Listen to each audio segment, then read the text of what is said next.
artists and architects, authors and musicians, and others in the story were famous because culture. So now children are growing up, and a quote from the article was, surrendering their imagination to mass media in the marketplace.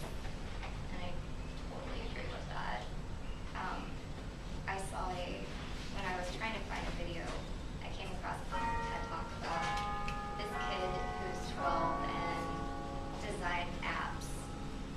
Like, that's pretty cool, but it's also like very contrasting to what society and culture is changing into than what it used to be. Culture, from this article, the author was like thinking it should focus on values of things and beyond economic. And it should show like what a good life should be like that doesn't involve having the newest technology or like following what the Kardashians are doing on Twitter. So to help culture and to counterbalance the mass commercialization, this article goes into education and how it might be able to be solved through art education. It talks about why there's huge cultural decline, and the author brings up maybe perhaps it's because the artists and designers and whomever aren't really doing their part in conversing with the rest of society and so I think that is also how our society is getting away from the arts, is because over time education has gotten away from the arts. And so I guess I wanted to delve more into the architectural aspect of it, and I wanted to incorporate both social responsibility as we have as not only architects but designers, and as well navigate and look at the global impact that we as architects have. And this sort of to extend on what I was saying about society. I think that within many aspects we tend to derive, some architects tend to think of just achieving the ideal and then wanting to just design for their own self-satisfaction, not so much for the client.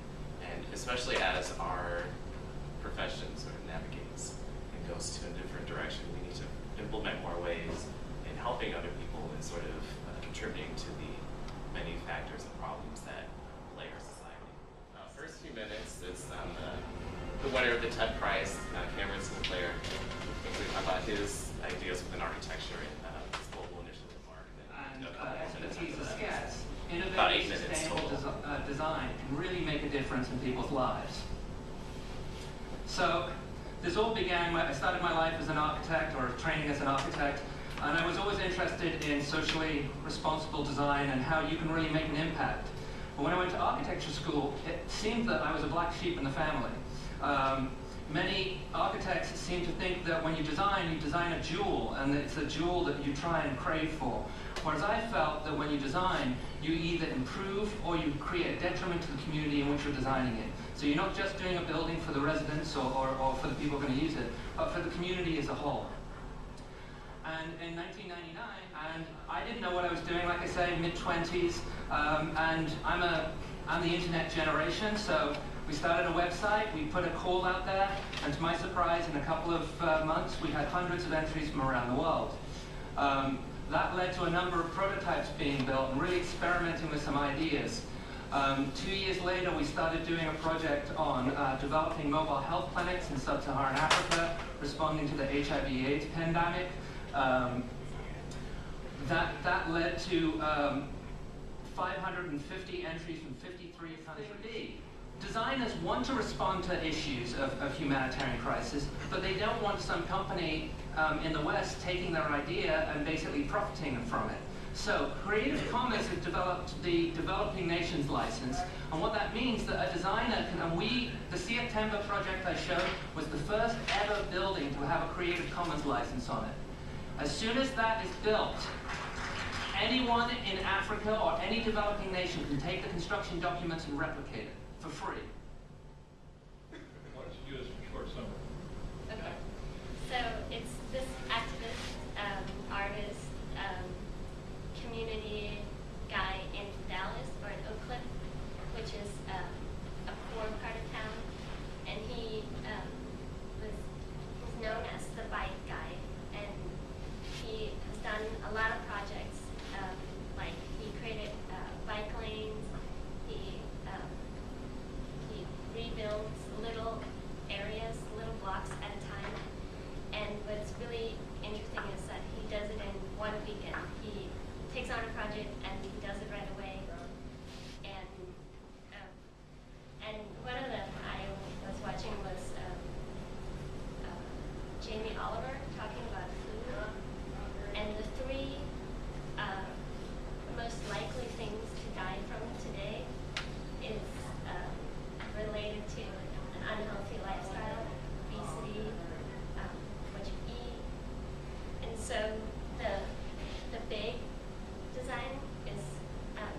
Langeængens udfordring. Hvordan kan But motion you can watch it anyway. De dyrker mere motion. Vi kunne lave lykkepæle til stangtennis. Eller til fitnessredskaber. Gør det til en oplevelse at tage trappen. Make it an experience to take the stairs. Det behøver måske ikke at være svært at lege sig sundere. Vi skal bare tænke sundhed på nye måder. Tryghedsgruppen arbejder med forebyggelse som sund og sundhed. Make health Se jakkesæt playful. og kom med din egen